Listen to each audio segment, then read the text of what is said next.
Hi, my name is Chrissy.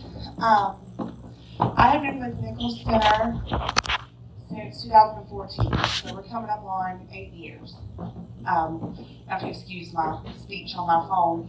Yep, I thought it was recorded, and I would just be like, "We love you, Judge Walker. Thank you, Tara," and we would move on. But plans changed. So when I was introduced to Nichols Center in 2014, I had been in family treatment court. I volunteered to go into drug courts. I thought it would get my kids home faster, and I put on a big, pretty smile, and Judge Walker saw straight through all of that. I was a scared, broken young woman struggling to raise 3 young men, living in a decrepit mobile home that I clung to for the first 6 months of my recovery. I say recovery very loosely there because I was only doing the bare minimum to keep myself clean and sober. I knew nothing about how to heal, how to be a mother, don't cry, how to love myself or anybody else. So I was sitting in drug court one day, and I was getting in trouble. I'm sure Judge Walker remembers every time I'd walk in there, I'd be like, "Am I going to jail today? Am I going to jail today?" Because I was doing the bare minimum.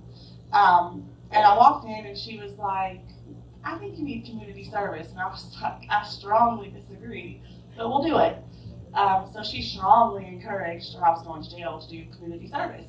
And Tara was sitting on the panel that day, and she was like, "Get with Tara, she's with Tara, she's with Nichols Center." And I was like, "Well, I don't want to do that." And I didn't for a couple days. And then I decided to. It was very scary because I didn't want to have to tell anybody anything about me because it was always used against me in some form or fashion. But I called Tara finally, and I met up with her in the dusty old building, and she quickly became one of my best friends. And I don't know if we were supposed to be, but it was like I had known her my entire life. She was like the aunt that I'd never had, and now she's a sister. I would call her for a small group, like one-on-one, and then we would talk for 2 hours because I'm long-winded, so moving on. I quickly got involved with small group and volunteering. I needed to do anything and everything to keep myself from having to be at home. My house was empty. My children were removed from my home. While I worked my recovery, right before I went into inpatient treatment, I sat in a stand and looked at Judge Walker and told him that I wasn't strong enough to do this, and I would just sign my kids away. And she looked at me and said, "I'm going to give you a week to think about that. I'll see you next time. You don't want to do that, and your babies need you." So she gave me a week and went back, and I was like, "I think I'll do the treatment thing. I'm really a good mom." So I went into inpatient.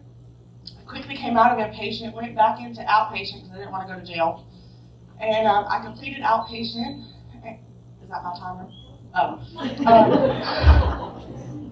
I completed outpatient, and the best feeling in the world is sitting in the stand next to Judge Walker right after you've had court with Judge Walker, who presides over your case, and your children have just been granted to come back home. I knew early in my recovery that I wanted to become a peer. There is a peer through family treatment court, and it was a joke that I was like, "Ooh, I want her job, I want her job." I just wanted to do what she did.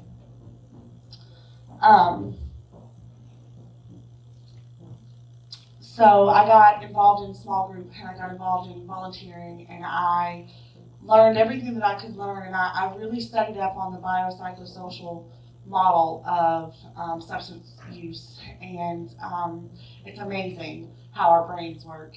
And so I became very passionate about walking with people through this journey because I know what it's like to be scared and alone while you sit in a courtroom. And I know what it's like to be scared and alone because you have nobody in your life that isn't toxic to you. So I wanted to hold people's hands and walk through this journey to freedom so that they could experience the freedom that I was feeling. So I graduated family treatment court. I'm now a certified peer specialist for mental health and substance use. I'm also a certified phlebotomist, and I graduated college with a business administration degree.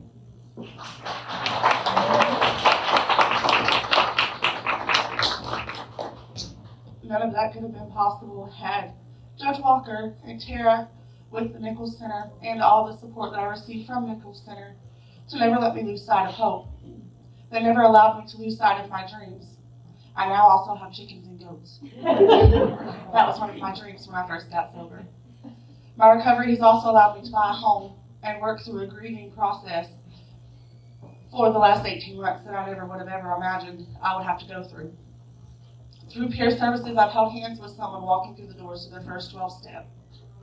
I've hugged a mother as she was awarded back her children. I am living proof that we do recover.